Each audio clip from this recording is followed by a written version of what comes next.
Hello বন্ধুরা, অনেকদিন পর তোমাদের সাথে আবার আরেকটা ছোট্ট মিনি ব্লগ শেয়ার করলাম। তো আজকে সকালটা শুরু হয়েছে বৃষ্টির সাথে। দেখো আমাদের রাস্তাতে কত জল। প্রতিদিনের মতো সেই রান্নাবান্নার কাজে লেগে পড়লাম। এখানে বসিয়েছি ডাল, ভাত হয়ে গেছে, এখন করব মাছের মাথার চচ্চড়ি। তো এই যে কাজের লোক রেডি, রান্নার লোক রেডি। তো যাই হোক, মজা করছিলাম, সংসারের কাজ তো করতেই হবে অবশ্যই। তো আমাদের রান্না না এখন সকাল সকালই মোটামুটি সব কিছু হয়ে যায়, 11:30 12টার মধ্যে সব রান্না কমপ্লিট করা হয়ে যায়। তো এই যে মেয়ের সাথে একটু মজা করছিলাম।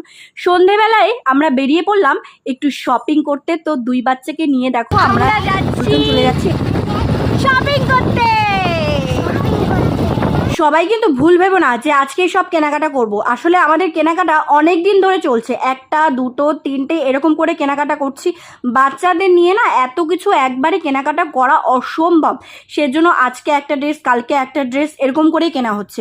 তো এই যে আমরা চারজন মিলে ব্যাস শপিং করতে বেরিয়ে পড়লাম। তো দেখো এখানে আমি একটু টুক করে একটু ভিডিও করে নিলাম। আচ্ছা তোমরাই বলো, শপিং করতে করতে কি খিদে পায় না বলো তো? আর সন্ধেবেলা একটু পেট পুজো না করলে কি হয়? তো এই যে সবাই মিলে মোমো খেয়ে নিচ্ছি, আর এই দাদার মোমোটা তো অসাধারণ খেতে। তো যাই হোক, এবার আমরা শপিং সেরে বাড়ি যাচ্ছি। আর এই দেখো আমাদের পাড়াতে অলরেডি লাইটিং শুরু হয়ে গেছে।